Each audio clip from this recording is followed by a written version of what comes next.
Confession time. This design has been gathering digital dust in my folder for 2 months.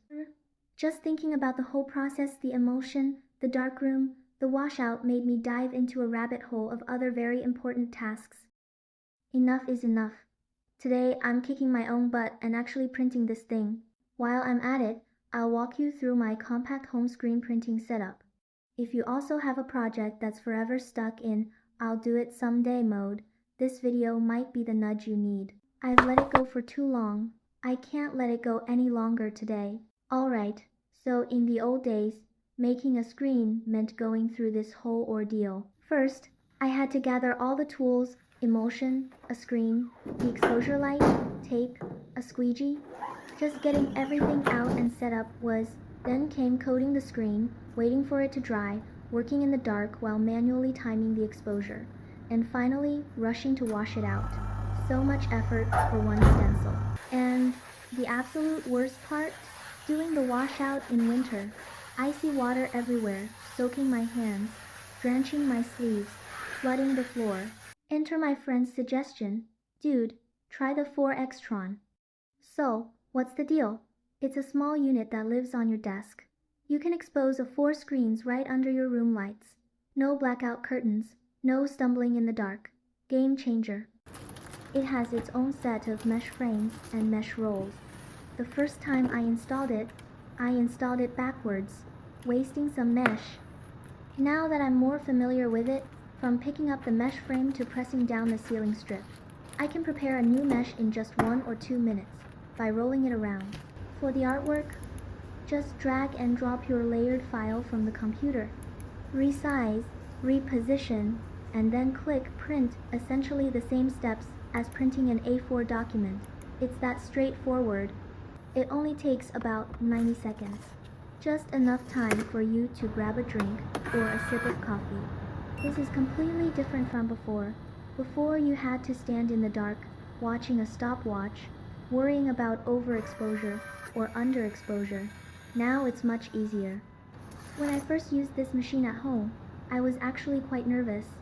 It's heartbreaking to waste a piece of mesh fabric. But now I roughly know its limitations. For fine lines and small characters, I generally have a good idea of what the effect will be. It's not perfect, but it's usable most of the time. Okay, let's give it a shot.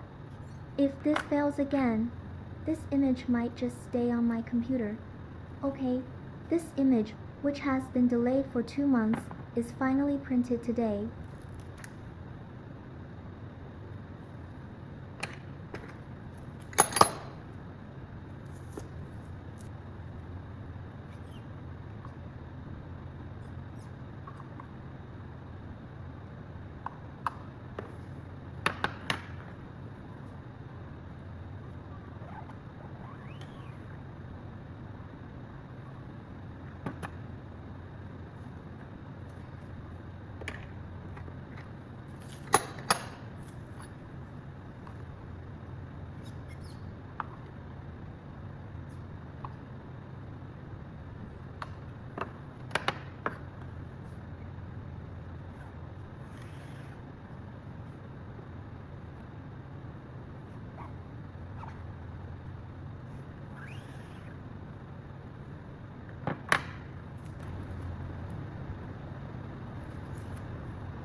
Okay, let's talk about the user experience in simpler terms.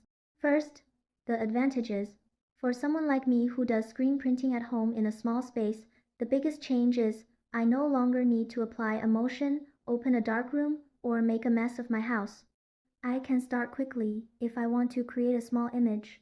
Second, the preparation time is significantly reduced. Before, making a screen required clearing space, laying out newspaper, and mixing the emulsion. Now, it's just turning on the machine, framing, and importing the image. The psychological burden is much lighter. Third, it only takes up a small area on my desk. I don't need to rent a dedicated space for screen printing. I can work in a small studio or even a corner of my home. Now let's talk about its less than perfect aspects. First, it's currently only available in a 4 size. If you need to make very large images or do mass production, I'll still stick to traditional screen printing. Second, it uses its own matching mesh roll and sealing strip. In the long run, you have to calculate the consumable costs yourself, as the cost structure is different from traditional large frame screen printing. If you're someone who's completely unfamiliar with computers and software, you might feel a little overwhelmed when importing patterns for the first time, and it will take some time to familiarize yourself with the software. So for me, it's not some perfect magic tool, but more like a small tool that gives me fewer excuses and allows me to create more pieces. For large projects or batches, I will still respect traditional plate making methods, but in my own small space, it definitely makes it easier for me to get started.